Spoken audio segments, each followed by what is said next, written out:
اس طرح تینوں دوست چھت پر پہنچ جاتے ہیں اور ادھر ادھر کا نظارہ کر رہے ہوتے ہیں۔ کالی گھنی رات کے علاوہ وہاں کچھ نظر نہیں آ رہا ہوتا۔ پورا جنگل اندھیرے میں ڈوبا ہوا ہوتا ہے اور سناٹے کی آوازیں چھائی ہوئی ہوتی ہیں۔ پھر تینوں دوست مل کر دوسری طرف چلنا شروع کرتے ہیں تاکہ وہ اس راستے تک پہنچ سکیں جہاں سے وہ اس انسان کو بچا سکیں۔ لیکن اچانک ان کا ایک دوست چھت ٹوٹنے کی وجہ سے نیچے گر جاتا ہے اور وہ وہاں گر کر بے ہوش ہو جاتا ہے۔ دونوں دوست پریشان ہو جاتے ہیں۔ وہ کہتے ہیں کہ یقیناً آتما نے اس کے گرنے کی آواز سن لی ہوگی۔ ہمیں اب کیا کرنا چاہیے؟ ہمیں کسی بھی طرح اس کو بچانا ہے، یہ ہمارا دوست ہے۔ تو ان میں سے ایک دوست فیصلہ کرتا ہے کہ میں نیچے جاتا ہوں اور میں اپنے دوست کو بچا کر لاتا ہوں۔ تو اسی چھت جہاں سے چھت ٹوٹتی ہے وہاں سے ان کا ایک دوست اور نیچے اترتا ہے، لیکن ان کا تیسرا دوست پریشان ہو رہا ہوتا ہے کہ میرے دونوں دوست آتما کی طرف بڑھ رہے ہیں۔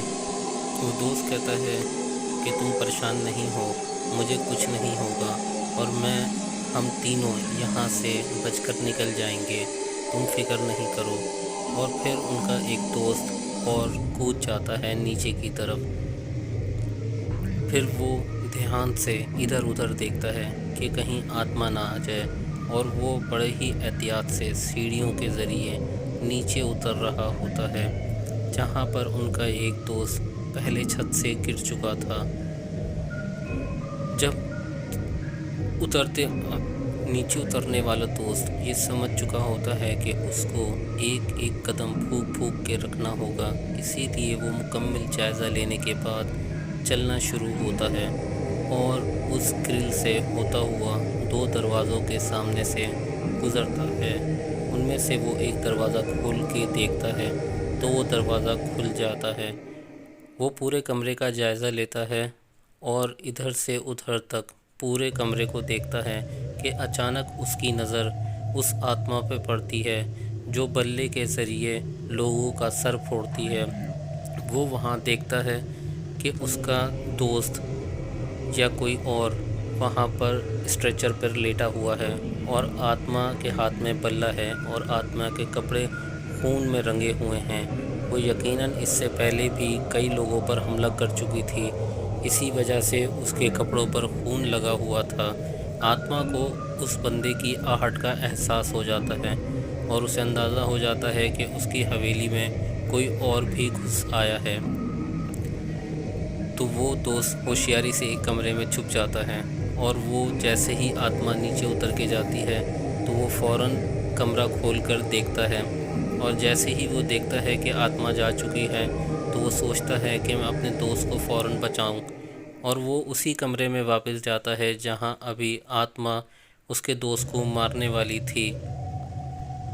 دوست جب کمرے میں جاتا ہے تو وہ اپنے دوست سے کہتا ہے کہ تم گھبراؤ نہیں، میں تمہیں یہاں سے بچا کر لے جاؤں گا۔ لیکن وہ دیکھتا ہے کہ اس کا دوست تو بے ہوش ہوا ہے۔ آتما نے یقیناً اس کے سر پہ ڈنڈا مارا تھا، اسی لیے وہ اپنے دوست کو اٹھاتا ہے اور آگے بڑھتا ہے کیونکہ اس کا دوست اب چل نہیں سکتا تھا، وہ بے ہوشی کی حالت میں تھا۔ تو اس طرح وہ اپنے دوست کو گود میں اٹھائے دروازے کی طرف بڑھتا ہے۔ وہ دروازہ کھول کر اسی راستے سے واپس جانے کا سوچتا ہے اور اپنے چھت والے دوست سے کہتا ہے کہ میں اپنے دوست کو بچا کر لے آیا ہوں اور تم یہاں پر سیڑھی لگانے کا انتظام کرو تو میں اس کو اس سیڑھیوں کے ذریعے اوپر لے آؤں گا۔ جیسے ہی وہ اس کو گود میں لے کے نیچے جا رہا ہوتا ہے کہ دیوار پہ لگی تصاویر گرنے لگتی ہیں، اور ان تصویروں کی آواز سے آتما کو پتہ چل جاتا ہے کہ اس کی حویلی میں کوئی گڑبڑ کر رہا ہے اور ادھر سے بھاگنے کی کوشش کر رہا ہے۔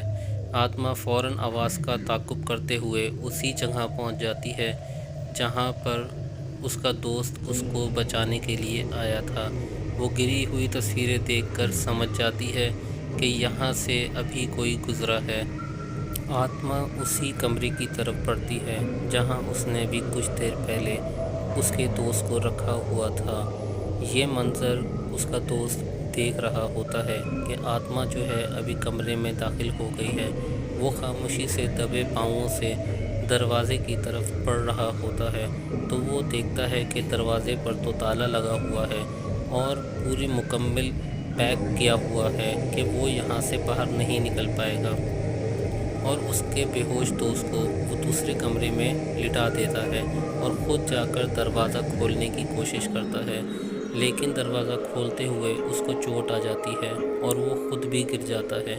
اس کے گرنے سے آواز پیدا ہو جاتی ہے اور آتما ڈنڈا لیے اسی جگہ پر آ جاتی ہے اور وہ اس کو دیکھ لیتی ہے۔ آتما پوری طرح سے غصے سے پاگل ہو جاتی ہے اور وہ اس کے سر پر ڈنڈا دے مارنے کی پوری کوشش کرتی ہے، اور اس طریقے سے یہ منظر ان کا تیسرا دوست چھت سے کھڑا ہو کر دیکھ رہا ہوتا ہے اور وہ پریشان ہو جاتا ہے کہ وہ کیا کر سکتا ہے۔ آتما گھسیٹتے ہوئے اس کے دوست کو اسی کمرے میں لے جاتی ہے جہاں اس نے پہلا دوست ان کا رکھا ہوا تھا۔ یہ سب دیکھ کر ان کا تیسرا دوست بہت پریشان ہو جاتا ہے اور وہ سوچتا ہے کہ وہ اکیلا اب ان دونوں کو کیسے بچائے گا۔ اس چیز کو دیکھنے کے لیے ہم اس کا اگلا پارٹ آپ کو پیش کریں گے۔